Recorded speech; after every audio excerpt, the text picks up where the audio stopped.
Sarah Mitchell sits at her kitchen table on a Tuesday morning, her phone glowing softly in the early light, filtering through the curtains, her finger hovering over the post button on Instagram. The photograph she has spent the last 20 minutes editing shows her breakfast. Perfectly arranged avocado toast on artisanal sourdough bread. A cappuccino with immaculate latte art beside it. Natural morning light catching everything at just the right angle to suggest effortless beauty and a life well lived. She has written and rewritten the caption 4 times, trying to strike that impossible balance between authentic and aspirational, casual but not careless, present but not desperate for attention. Her thumb hovers, paralyzed by a question that has been growing louder in her mind over the past few months, a whisper that has gradually become impossible to ignore. What is she actually doing? Why does this moment, this simple breakfast, need to be validated by strangers? When did she stop simply eating breakfast and start performing breakfast for an invisible audience whose approval she simultaneously craves and resents? The question triggers a cascade of similar thoughts, memories of countless other moments over the past 5 years since she first joined social media, moments that should have been private and meaningful, but were instead immediately translated into content, filtered through the lens of how they would appear to others. Her graduation reduced to finding the perfect angle that made her look accomplished, but not arrogant. Her relationship with Marcus, their intimate moments interrupted by the need to capture the perfect couple photo. Spontaneous dates carefully staged to look spontaneous. Even her grief when her grandmother passed away became something to be curated, her raw emotions measured against whether sharing them would seem genuine or attention-seeking. Sarah realizes with a shock that sends a chill down her spine that she can barely remember what it felt like to experience something without immediately thinking about how to present it online, without that constant background calculation of likes and comments and shares. She deletes the carefully crafted post without publishing it, sets her phone face down on the table, and simply eats her breakfast in silence. And even this act of not posting feels strange, rebellious, almost transgressive, as if she is breaking some unspoken social contract about modern existence. Across the city, David Chen walks through his office building, scrolling through his LinkedIn feed during the elevator ride to the 15th floor, where his marketing firm occupies a corner with spectacular views of downtown San Francisco. His feed is filled with the usual performance, former colleagues announcing new positions, with carefully humble captions about being blessed and grateful, motivational quotes superimposed on stock photos of mountain peaks and ocean sunrises, thought leaders sharing insights that are deliberately vague enough to apply to any situation while seeming profound. David's own profile is meticulously maintained, regular posts about professional milestones, shared articles with commentary designed to position him as forward-thinking and innovative, photos from conferences and networking events where his smile is practiced to convey confidence and approachability. He has built his entire career partially on this digital presence, understanding early that, in modern professional life, your network is only as strong as its online manifestation, that opportunities flow to those who are visible and consistently reinforcing their personal brand. But lately, David has noticed something that troubles him in a way he cannot quite articulate. He has started paying attention to the people who are not posting, the former colleagues whose profiles have gone dormant, the old friends from college who simply stopped participating in the constant stream of updates and affirmations. At first he had assumed they must be struggling. That silence on social media indicated failure or depression or some kind of withdrawal from professional life. But then he started running into some of these people at actual physical events, conferences and meetups, where real face-to-face interaction still happens, and what he discovered shocked him. They seemed, if anything, more successful than the constant posters, more grounded, more genuinely confident, rather than performing confidence for an audience. They had real projects to discuss rather than announcements about projects, actual insights from deep work rather than curated thoughts designed for maximum engagement. One former colleague, Patricia, who had deleted all her social media 3 years ago, now runs a consultancy that is by all objective measures more successful than David's firm, yet operates entirely through word of mouth and direct relationships rather than digital presence. David starts to wonder if there is an inverse relationship between posting and thriving, if the energy spent on maintaining a digital persona might be energy unavailable for actual growth and creation. He thinks about Alan Watts, the philosopher he had briefly studied in college, who spoke about the difference between genuine experience and symbols of experience, about how we have a tendency to prefer the menu to the meal, the map to the territory, the representation to the reality. Is social media the ultimate expression of this confusion? A world where the representation has become more important than what it represents, where we optimize our lives not for actual satisfaction, but for the appearance of satisfaction to others. David remembers Watts saying something about how we are constantly trying to catch ourselves in mirrors, obsessed with self-consciousness rather than consciousness itself, and realizes that social media is essentially a mirror we carry everywhere, constantly checking our reflection in the eyes of others rather than simply being present to our own experience. Meanwhile, Sarah has started an experiment, one she tells no one about, because even thinking about it feels vulnerable in a way that posting her carefully edited life never did. She decides to stop posting entirely for 30 days, not deleting her accounts, because that feels too dramatic and final, but simply going silent, consuming content if she wants to, but contributing nothing. The first few days are surprisingly difficult, her fingers habitually reaching for her phone dozens of times per hour, the impulse to document and share so deeply ingrained that she catches herself mentally composing captions for moments that will never be posted. She goes to a beautiful park on Saturday afternoon and watches the sunset over the lake, and the entire experience is accompanied by an internal commentary about what filter would work best, what caption would capture the feeling, whether her followers would engage with nature content or find it boring. She realizes with horror that she cannot remember the last time she simply looked at a sunset without thinking about how to photograph it, cannot recall experiencing beauty purely for its own sake, rather than as raw material for content creation. But something shifts around day 5. Sarah starts to notice details she normally would have missed, too busy staging the perfect shot to see what is actually there. She notices the way an elderly couple holds hands on a park bench, their fingers intertwined with the unconscious comfort of decades together, and instead of immediately wanting to photograph them for a post about relationship goals, she just watches and feels something warm in her chest, a genuine emotion unmediated by the need to broadcast it. She has a lunch with her friend Emma, and instead of both of them periodically checking their phones and taking photos of their meals and each other, they just talk, really talk, the conversation flowing naturally without performance. And Sarah realizes afterward that she cannot remember most of what they discussed, but she remembers the feeling of connection, of being fully present with another human being. She goes to a yoga class, and instead of positioning her mat where she can catch her reflection and judge her poses, she closes her eyes and actually feels the stretch in her muscles, the rhythm of her breath, the quiet mind that yoga is supposed to cultivate, but which had been impossible when she was simultaneously practicing and performing. By day 10, Sarah starts to notice changes in her internal landscape that surprise her. The constant low-level anxiety that had become so familiar, she barely recognized it as anxiety begins to fade. That perpetual background hum of am I doing enough? Am I interesting enough? Do people still care about me? Are my posts getting enough engagement? Without the immediate feedback loop of likes and comments, she is forced to develop her own sense of what is valuable and meaningful in her life, to find internal validation rather than external metrics. She starts reading books again, actual physical books that she had abandoned years ago in favor of scrolling through feeds, and discovers that her attention span, which she had assumed was permanently fragmented, can actually sustain focus for hours at a time when not constantly interrupted by notifications. She takes up painting, something she loved as a teenager but stopped doing in college, and the process of creating something with no audience, no performance, just the pure joy of color and form and the meditative flow of brush on canvas feels revolutionary, like reclaiming a part of herself that had been dormant for years.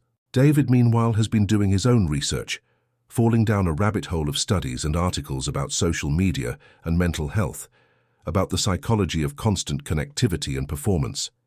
He discovers research showing that heavy social media use correlates with increased rates of depression and anxiety, that the constant comparison to others' curated highlights creates unrealistic standards and chronic dissatisfaction with one's own life. He learns about the dopamine loops that make social media so addictive, how each like or comment provides a small hit of reward that keeps us coming back, checking and posting and checking again in an endless cycle that mimics the behavior patterns of gambling addiction. He reads about the concept of context collapse, how social media forces us to perform for multiple audiences simultaneously, colleagues and family and friends and strangers all collapsing into one undifferentiated mass, making authentic self-expression nearly impossible because we are always calculating how our words will be received by the most critical or misunderstanding member of this phantom audience. But what strikes David most powerfully is a study about the relationship between social media use and creativity. Researchers found that constant exposure to others' ideas and constant sharing of work in progress actually inhibits deep creative work, that the brain needs periods of solitude and incubation to make the unexpected connections that lead to genuine innovation. The scientists who make breakthrough discoveries, the artists who create lasting work, the entrepreneurs who build truly novel companies, they all share a tendency toward what the researchers called productive isolation, periods of deep focus away from social feedback. David thinks about his own work, how his best ideas used to come during long walks or quiet mornings, but now those moments are immediately interrupted by the urge to check his phone, to see what others are saying, to broadcast his partial thoughts before they are fully formed. He realizes he has been prioritizing visibility over substance, confusing activity with progress, mistaking the performance of work for actual work. Sarah's 30-day experiment ends up extending to 90 days without her consciously deciding to continue. It just happens naturally, because life without the constant pressure to document and perform feels so much lighter and more authentic that returning to old patterns seems unthinkable. Her friends start to notice, some reaching out with concern because her silence online registers as absence, as if she has somehow ceased to exist because she is no longer broadcasting her existence. The conversations that result are fascinating to Sarah, revealing how deeply we have come to equate digital presence with real presence, how we assume that if someone is not posting, they must be depressed or struggling or withdrawing from community. When Sarah explains that she is actually happier than she has been in years, that she is more connected to the people who matter, because her relationships are now based on actual interaction rather than passive consumption of updates, most people react with confusion or even mild hostility, as if her choice to step back is somehow a judgment of their choice to remain visible. But a few people react differently, admitting that they have been feeling the same unease, the same growing sense that something is fundamentally wrong with the way social media has colonized every aspect of modern life. One friend, Jessica, confesses that she spends an average of 4 hours per day on social media, time that has been stolen from reading and hobbies and relationships and sleep, and that she feels simultaneously addicted to and exhausted by the constant need to curate and maintain her online presence. Another friend, Michael, says that he has started to feel like he is living in a simulation, that real experiences have become less vivid and meaningful than their digital representations, that he finds himself more excited about posting photos from a vacation than actually being on the vacation. These conversations become deeper and more honest than any interaction Sarah had through social media, and she realizes that the very tool that promised to connect us has in many ways made genuine connection more difficult, replacing depth with breadth, intimacy with performance, authentic self-expression with carefully managed personal branding. David decides to conduct his own experiment, but his professional circumstances make complete withdrawal impossible, so instead, he commits to what he calls intentional engagement. He will maintain his LinkedIn profile because it is genuinely necessary for his work, but he will post only when he has something substantive to share, not to maintain visibility or feed the algorithm. He will check social media once per day for 15 minutes rather than constantly throughout the day. He will respond to direct messages, but ignore the general feed unless he has a specific reason to seek information. The change is dramatic and immediate. His productivity increases noticeably. The time he used to spend scrolling and posting now redirected toward actual work, deep thinking, creative problem solving. His stress levels decrease as he stops comparing his progress to others' curated successes, stops feeling the pressure to constantly demonstrate his value and relevance. His relationships deepen as he reaches out to people directly, actual conversations via phone or in person, rather than the shallow maintenance of connection through likes and brief comments. What surprises David most is that his professional success does not decline as he had feared. In fact, it improves. The clients and partners who matter most appreciate the depth of his work more than the frequency of his posts, value his actual insights over his performed insights. He gets invited to speak at a major industry conference, not because of his social media presence, but because someone he had a genuine conversation with at a previous event recommended him. Word of mouth through actual human connection rather than algorithmic visibility. He realizes that the entire premise he had built his professional strategy on, that success in the modern world requires constant digital presence, was flawed.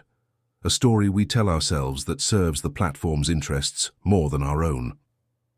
The people who are truly influential, he discovers, are often the least active on social media because they are too busy doing actual influential work to spend time talking about doing influential work. Sarah eventually returns to social media, but in a completely transformed relationship with it. She posts occasionally, maybe once every week or two, and only when she genuinely wants to share something, not from obligation or the need for validation. She does not check how many likes she receives, has turned off all notifications, treats the platforms as tools for specific purposes rather than as environments she inhabits. The difference in her mental state is profound. The absence of that constant background anxiety about perception and performance, the freedom to experience her life directly rather than through the mediating lens of how it will appear to others. She finds that her relationships have stratified naturally into different levels of intimacy and importance. The people who matter stay connected through actual interaction, while the weak ties that social media artificially maintained have faded away without loss or regret. She discovers that she has more time and energy for everything that actually brings her joy and meaning. Creativity and learning, and deep conversation and physical activity. All the things that were being crowded out by the endless scroll. The deeper Sarah goes into this new way of being, the more she understands what Alan Watts was pointing toward in his teachings about the nature of consciousness and experience. Watts spoke about how we are constantly trying to grasp at life, to pin it down and possess it, but that the very act of grasping prevents us from experiencing what we are trying to grasp. Social media is perhaps the most sophisticated grasping technology ever invented, allowing us to capture and display and archive every moment. But in doing so, we trade direct experience for representation, presence for performance. Watts said that life is a dance, not a journey toward a destination, that the point is not to get somewhere but to be fully present in the movement itself. But social media turns life into a highlight reel, a curated collection of destinations and achievements and picturesque moments, causing us to miss the actual dance happening in the supposedly boring spaces between the posts, the ordinary moments that constitute the vast majority of a human life. David starts incorporating Watts' philosophy more deliberately into his daily practice, listening to old lectures during his morning walks, contemplating the ideas about ego and identity and the games we play. Watts talked about how the ego is not actually a thing but a process, a constant activity of self-consciousness, of monitoring and judging and trying to control our own experience. Social media amplifies this ego activity to an unprecedented degree, providing endless opportunities and incentives for self-monitoring, turning us into constant curators and critics of our own lives. But what if, as Watts suggested, the whole project of ego is fundamentally misguided, that the self we are trying to present and protect and polish is a fiction, and that genuine freedom and joy come from loosening our identification with this constructed self? David starts to see his former social media behavior as a kind of prison he had built for himself, walls made of other people's opinions and his own anxious attempts to control those opinions, and his gradual withdrawal as a kind of escape into the spaciousness of just being, of experiencing life without the constant editorial commentary. Sarah meets up with Emma again, several months into her transformed relationship with social media, and they talk about the changes they have both noticed. Emma has started her own experiment with reduced posting after seeing how much happier Sarah seems, and she reports similar experiences: more peace, more presence, more genuine connection with the people and activities that matter. They discuss how strange it is that something that seemed so important and even necessary just months ago now seems optional at best and actively harmful at worst. Emma mentions that she has been reading about previous generations and how they managed to live full and meaningful lives without any of this technology, without the ability to broadcast their thoughts to hundreds of people instantly, without metrics to measure their social worth. They wonder if perhaps humans are not actually built for this kind of constant visibility and performance, if our psychology evolved for small tribes and intimate relationships and extended periods of solitude, and if the pandemic of anxiety and depression in modern society might be partly explained by the mismatch between our ancient brains and these new technologies of connection and surveillance. The conversation shifts to whether their experience is universal or whether they are outliers, whether most people would actually be happier with less social media, or whether they have adapted to this new environment in ways that Sarah and Emma have not. They talk about the people they know who seem genuinely happy with their constant posting, who appear to get real joy from the likes and comments and shares, who have built careers and communities through these platforms in ways that seem positive and life-enhancing. But then they examine these cases more carefully and start to wonder if even the apparent success stories are performing happiness more than experiencing it, if the lifestyle influencers and thought leaders are trapped in their own prisons of constant content creation and audience management, if the very success of their online personas creates pressure to maintain an image that becomes increasingly disconnected from their authentic selves. They conclude that even if some people genuinely thrive in this environment, that does not mean it is healthy for most people, that perhaps the question is not whether social media is good or bad in some absolute sense, but whether each individual has the self-awareness to recognize when their relationship with these tools is serving them versus when they are serving the tools. David begins to notice a pattern among the most successful and content people he encounters in his professional life, the ones who seem to have achieved some kind of sustainable excellence rather than the frantic chasing of trends and visibility. They almost all share a certain quality of reserve, a holding back from full participation in the performance economy of social media. They might have accounts and occasionally post, but there is a clear sense that their online presence is a small fraction of their actual work and identity, a concession to modern necessity rather than the center of their professional strategy. He interviews several of them, curious about whether this pattern is conscious or accidental, and discovers that most have deliberately chosen to invest their energy in depth rather than breadth, in mastery rather than visibility, in building actual value rather than the appearance of value. One particularly successful entrepreneur tells David that early in his career, he spent enormous energy on building his social media following, but eventually realized that the time spent on that activity was time not spent on actually building his business, and that the more he withdrew from social media and focused on creating genuine value, the more successful he became, as if the universe rewards depth and punishes superficiality, even in domains where we assume the opposite is true. Sarah starts writing, something she had always wanted to do but never felt she had time for, because her time was consumed by social media and the various activities it generated.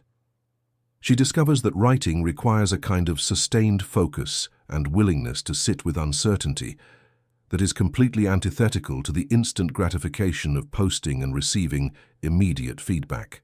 Writing means working for hours or days or weeks on something before anyone else sees it, means accepting that the process is messy and non-linear and cannot be performed for an audience. She finds this difficult at first, her attention span damaged by years of constant task switching and her confidence undermined by lack of external validation. But gradually she develops the capacity for deep work, for sitting with a problem or an idea long enough to discover what she actually thinks rather than what sounds clever or will get engagement. The essays she eventually produces are better than anything she ever posted on social media, more honest and thoughtful and genuinely her own voice.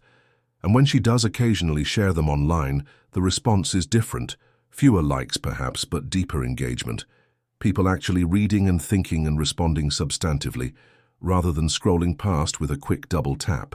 The question that both Sarah and David keep returning to is whether they have somehow become outliers, whether their growing conviction that less social media equals better life is a personal quirk or points towards some broader truth about human well-being in the digital age. They start paying attention to research and cultural commentary, discovering that they are part of a growing movement of people who are deliberately reducing or eliminating their social media use, that the narrative about these platforms being inevitable and necessary is starting to crack.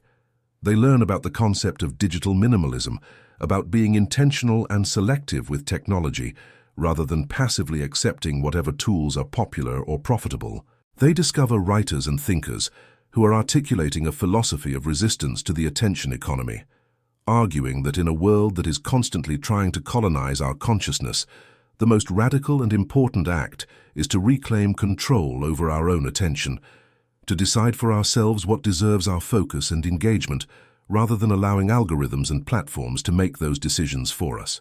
But they also recognize that opting out is a privilege, that their ability to reduce social media use without major professional or social consequences is partly because of their circumstances, stable careers, and real-world communities and economic security that not everyone shares. For many people, particularly young people starting careers or marginalized people trying to build platforms for their voices to be heard, social media can be a genuine tool of opportunity and empowerment, not just a source of anxiety and distraction. The solution cannot simply be individual withdrawal. There needs to be systemic change in how these platforms are designed and regulated, movement away from engagement maximization and advertising revenue toward models that actually serve user well-being. Sarah and David both become interested in advocacy for digital rights and platform accountability, recognizing that their personal solutions only address symptoms while the underlying disease continues to spread through society, affecting billions of people who may not have the awareness or resources to resist. As months turn into a year, both Sarah and David find that their transformed relationship with social media has rippled outward into other areas of their lives, as if learning to resist one form of constant stimulation and performance has made them more capable of resisting others. Sarah finds herself more selective about which social obligations she accepts, more willing to disappoint people by saying no, more protective of her time and energy for things that genuinely matter to her. David discovers that the skills he developed for deep work, sustained focus and resistance to distraction have applications beyond his professional life, allowing him to be more present in his relationships, more patient with difficulty, more capable of sitting with discomfort rather than constantly seeking the next hit of stimulation. They both report feeling more like themselves, more connected to their own values and desires, rather than constantly adjusting their behavior based on external expectations and judgments. The ultimate insight that emerges from their experiences is something that would have seemed obvious if stated abstractly, but required lived experience to truly understand, that the measure of a life well lived is not how it appears to others, but how it feels to the person living it. That genuine satisfaction comes from alignment between your values and your actions, rather than from external validation. Social media creates a fundamental confusion about this, making the appearance of a good life seem equivalent to, or even more important than, the actual quality of lived experience. Those who post nothing or post minimally are not necessarily living better lives, but they have removed one major source of confusion and distraction, freed up attention and energy that can be directed toward what actually matters. They have stepped out of the game of constant comparison and performance, accepting that they will be invisible to the broader world, but discovering that invisibility creates space for genuine visibility to yourself, for knowing who you are and what you value without the distorting mirror of social media, reflecting back a simplified and commodified version of your identity. Alan Watts spent much of his life pointing toward the trap of mistaking symbols for reality, warning that we are so busy making maps that we forget to explore the actual territory, so busy taking photographs that we forget to see what is actually there. Social media represents perhaps the ultimate expression of this confusion, an entire economy built on the premise that representing your life is more important than living it, that the performance is more real than the reality being performed. Those who choose silence or minimal engagement with these platforms are not necessarily rejecting connection or community or the sharing of experiences, but they are insisting on a different priority: experience first and representation second, if at all, presence before performance being before broadcasting. They are conducting a radical experiment in modern life, testing whether it is possible to maintain genuine humanity in a world increasingly optimized for attention extraction and behavior modification, whether the old ways of forming identity and finding meaning through direct experience and intimate relationships and solitary reflection still work in the digital age. Early results suggest that not only do these old ways still work, they might work better than ever, precisely because they are now rare, because in a world of constant noise, the ability to cultivate silence becomes an almost mystical power, because in an economy of attention, the ability to direct your own attention toward what you choose becomes the ultimate form of wealth.